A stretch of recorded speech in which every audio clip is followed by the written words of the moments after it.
안녕하세요, 미스터모입니다.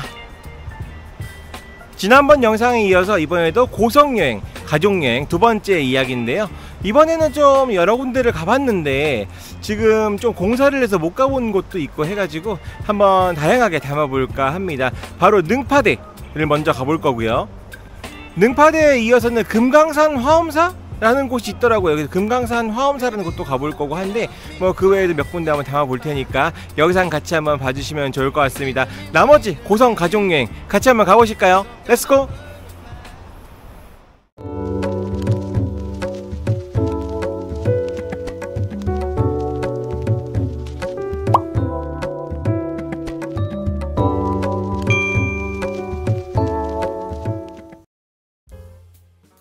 강원도 고성에 그 무남해변 근처에 국가지질공원이 있다는 이야기를 들어가지고 한번 가보게 됐어요. 또 지질공원이라고 하면 경치가 얼마나 좋을까 생각을 해가지고 들리게 됐는데요.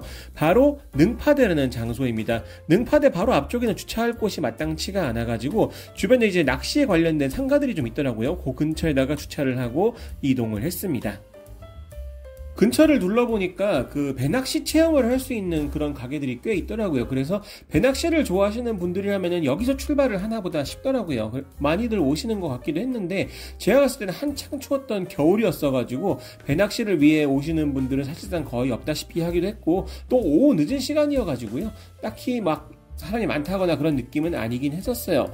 능파대 쪽도 마찬가지긴 했는데 여기가 굉장히 유명한 지질공원이라는 얘기를 듣고 갔음에도 불구하고 사람이 없어서 무슨 이유인가 싶었는데 지금 영상에서 보시는 것처럼 출입금지가 되어 있더라고요. 공사를 좀 하는 것 같았습니다. 보수공사였던 것 같고 그래서 저도 들어가 볼 수가 없었어요. 입구 쪽에 문을 살짝 열어놔가지고 조금 구경은 할 수 있었는데 제대로 볼 수는 없었던 그런 아쉬운 장소가 아니었나 생각이 듭니다.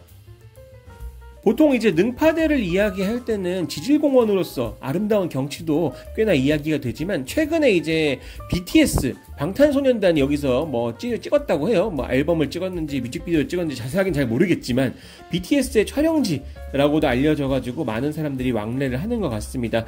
제가 이게 겨울에 가서 찍은 거기 때문에 지금도 공사를 하고 있는지는 모르겠습니다만 제가 갔을 때는 공사 중이었기도 하고 실제로 보수 중이었기 때문에 제대로 둘러보는 게 불가능하긴 했었어요. 그래도 굳이 장점을 찾는다면은 무남해변 쪽이나 능파대 쪽 모두 사람이 하나도 없었기 때문에 조용히 그 경치를 즐길 수 있었던 건 장점인 것 같습니다. 뭐 이렇게 억지로라도 장점을 생각해 봐야 되지 않을까 싶기도 하고 그러네요.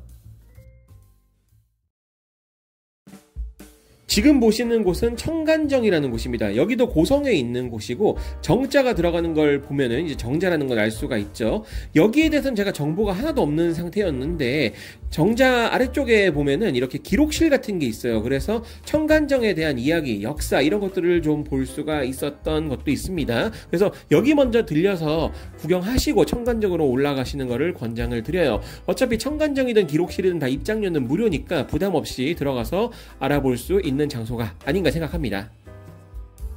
사실 여기 청간정이 언제 지어졌는지 그리고 누가 지었는지 이런 것들까지는 알 수가 없어요. 정확한 기록이 남아있지 않다고 하더라고요. 하지만 1520년 중종 때 그 간성 군수 최청이라는 사람이 중수했다는 기록이 남아있어서 보통 그 이전에 지어졌을 걸로 알려져만 있습니다. 그래서 정확하게 연대는 알 수 없지만 조선시대 이전에 지어진 것이 아닌가라고 생각이 되는 거죠. 갑신정변 때 한번 불을 탔던 적이 있고 그 이후에 복원을 했다 라고 보시면 되겠습니다.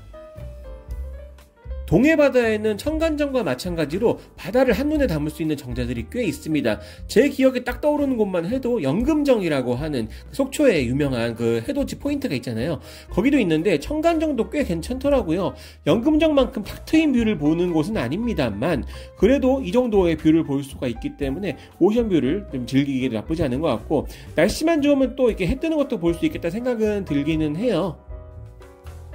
정자의 규모가 그렇게 큰 편도 아니고 복원을 1981년도에 했으니까 나름 이제 옛 건물 치고는 좀 세핑한 편에 속해요. 그래서 그런지 사람이 그렇게 많이 찬다는 느낌도 아니기도 했고 그렇게 인기 있는 여행지는 아니구나라는 생각도 좀 들기는 했습니다만 저는 개인적으로 이런 데 한번 와보시는 것도 좋겠다 생각은 들어요. 어차피 따로 이제 금액이 드는 것도 아니라서 부담도 없을 뿐더러 조금만 언덕을 올라가면 이 정도의 경치를 볼 수 있는 곳이 고성에도 그렇게 흔치는 않을 겁니다. 그래서 저는 개인적으로 청간정 부담 없이 가서 오션뷰를 즐기기 좋은 그런 장소가 아닌가 개인적으로 생각을 해봐요.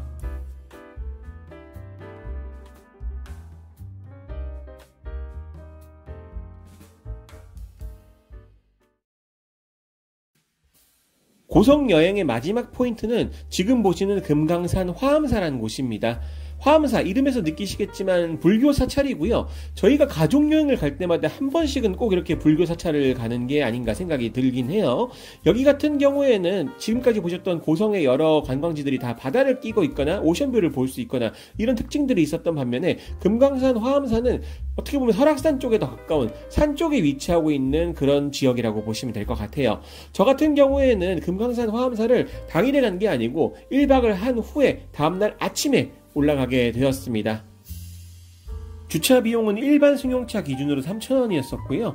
주차장에서 내린다고 하더라도 바로 앞에 사찰이 있는 게 아니기 때문에 언덕을 조금 올라가야 되는 부분은 있습니다. 그래서 다리가 좀 많이 아프시거나 걷기가 좀 불편하신 분들 같은 경우에는 다소 좀 올라가는 게 힘들긴 할 거예요. 특히 저 앞에 보이시는 수바위 같은 경우에는 길이 따로 나 있는데 여기는 이제 돌길로 돼 있기 때문에 휠체어 같은 걸 가지고 오시게 된다고 하면 사실상 수바위는 올라갈 수가 없기는 하죠. 저 또한 다리가 아파서 수바위를 직접 오르지는 않았습니다.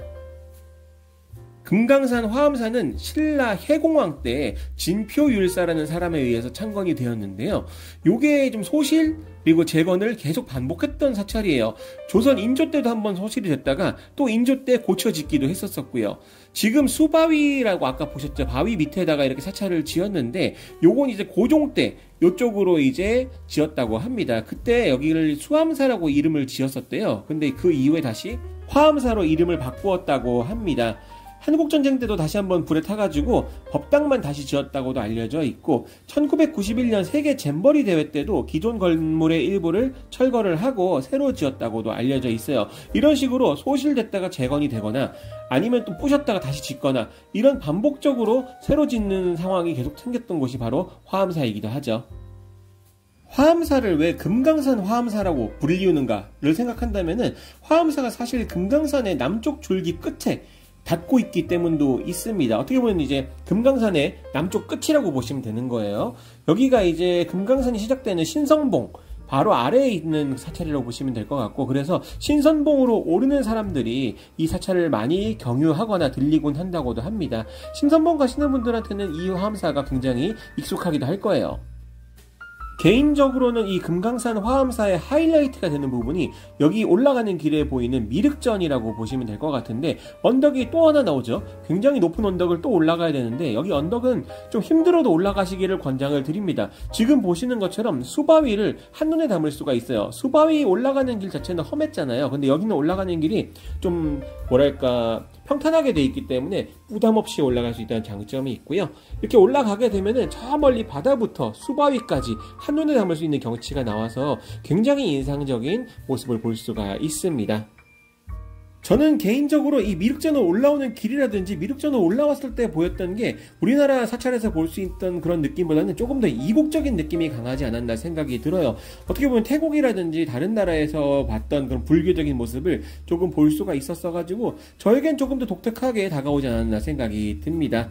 하지만 뭐니 해도 여기서 바라보는 경치가 정말 기가 막혀가지고 이 경치 때문에라도 종교 차치하고서라도 한 번씩 오셔서 구경을 하시면 어떠실까 개인적으로 생각도 들고 그래요.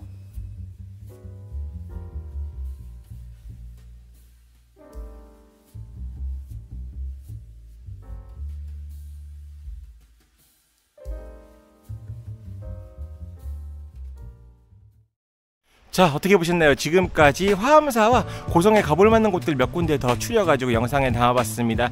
일단 가족여행으로 왔었기 때문에 뭐 이제 제가 다양한 멘트를 치거나 할 수는 없었지만 뭐 영상을 보시면서 어떤 느낌인지는 대충 파악을 하시리라 생각을 합니다. 다음 편에서는 제가 고성에서 머물렀던 숙박업소에 대해서 한번 소개를 해드려 볼까 하니까 많이 기대해 주시고요. 지금까지 미스터모였습니다. 다음 영상 좀 더 즐겁고 알찬 영상으로 인사드리겠습니다. 감사합니다.